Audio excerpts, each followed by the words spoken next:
basically how it goes is this. If God is the creator, that means he's the creator of everything there is, which means it would seem to imply that he's nothing like anything that exists, right?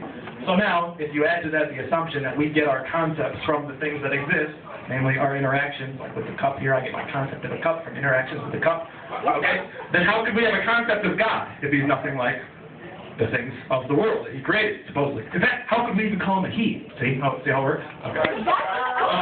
It's the problem of religious language. So the question becomes, how can you say anything, how can you assert any propositions, supposedly true propositions about God? And if you can't, what the F are you talking about, right? And if you can't, what do we do with Revelation? Books like the Quran and the Bible, these books that claim to say positive assertions about God, right? It turns out, if this problem of religious language is true, you just have to scrap all religious talk and the skepticism sets in. Okay, so that's the first thing. The second thing is I was in an office of a psychologist/counselor of some sort. I was in the lobby waiting for somebody in the office of it. And I saw her. It wasn't me. That was going to see how I did that? Okay. We got you. Okay. So I saw this sign, not a sign, but a poster on the wall. Hands free. And the poster said something to this effect.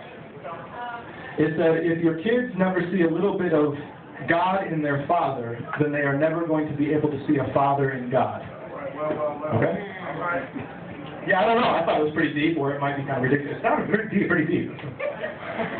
So, okay, so that's it. I want to introduce you now to someone that you don't know, but you might have met him. Okay? Oh, man. Sorry, I'm really nervous. Okay. It's all right. It's all right. It's all right until I screw up, and then it's not all right. I love it. It's still all right. No, you'll know. You'll know. Okay. All right. All my stuff I write is like I write to beats, so they're sort of song-like. So it's gonna have a hook. So and that verses. Okay. Bring it, Nick. Bring it. Jack was a typical adolescent dude. He played ball with his friends and they ate fast food. He was a high school student and he rarely missed class, but his teachers would complain that he would barely get past.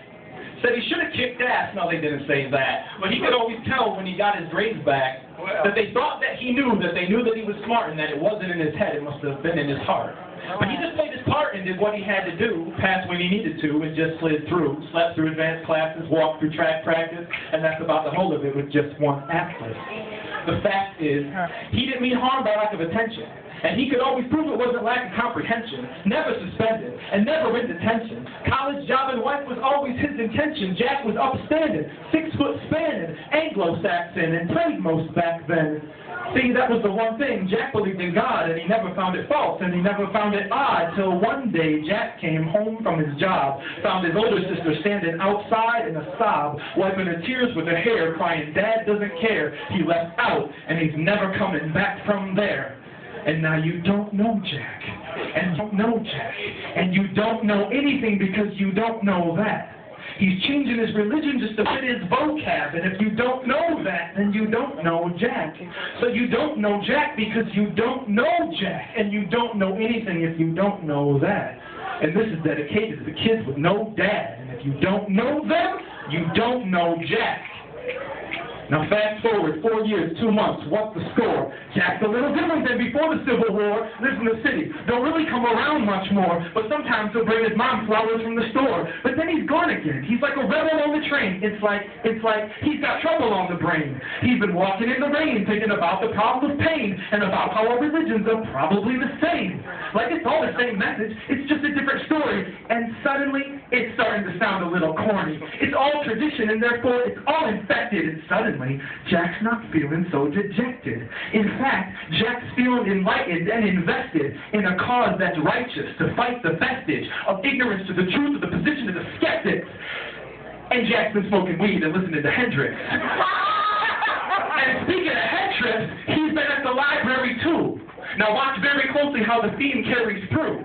He's been reading about all the pain in the world, wondering how the good God could let it all unfurl. Like maybe it's all a whirl, or maybe there's no God at all, or maybe I'm God, said Jack, and there was no fall. As for this so-called jealous and omnipotent creator, if he's there, he better be a damn good debater. Because late night, Jack's been holding forth at local bars, equivocating between Marx and Rosa Parks. Everywhere that Jack looks, he sees deception. Everywhere there's excellence, Jack sees oppression. He starts suspecting. He's the only one with reflection and uses this to justify his own lack of direction. It's like everyone is the question, and Jack is the answer. In fact, Jack's got a theory that people are like a cancer. He's dating a dancer. That's how he romanced her. She thought that he was deep and that he would advance her.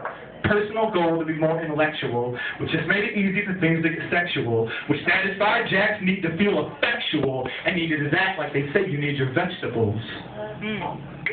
But Yeah, she Nick. don't know Jack. And she don't know Jack, and she don't know anything because she don't know that. He's changing his religion just to fit his vocab, and even if she did know that, she still wouldn't know Jack. And you don't know Jack because you don't know Jack. And you don't know anything because you don't know that. And this is dedicated to kids with no dad, and if you don't know them, you don't know Jack. So where we pick up the story don't matter, you know the gist. The dancer is gone, and here and there there's been a tryst. But nothing subsists except for Jack's clenched fist. And he's getting too old to keep blaming the rich kids.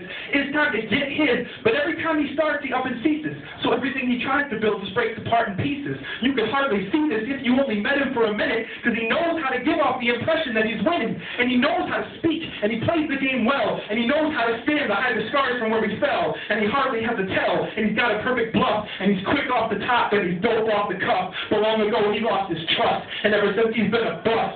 So there goes the time, and here comes the rust. Because the seconds became minutes, and the minutes became days. It started as a phase, but now it's all a haze. Old age, cursed fatigue that sleep can't assuage.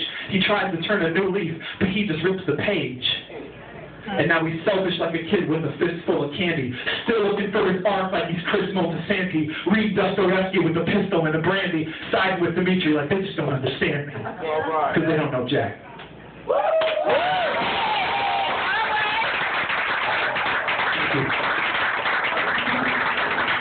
Give it up, give it up.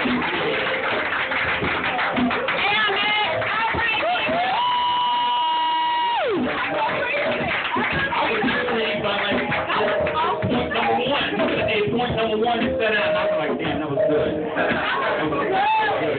So God, and I'm gonna be at church tomorrow night, but really, God.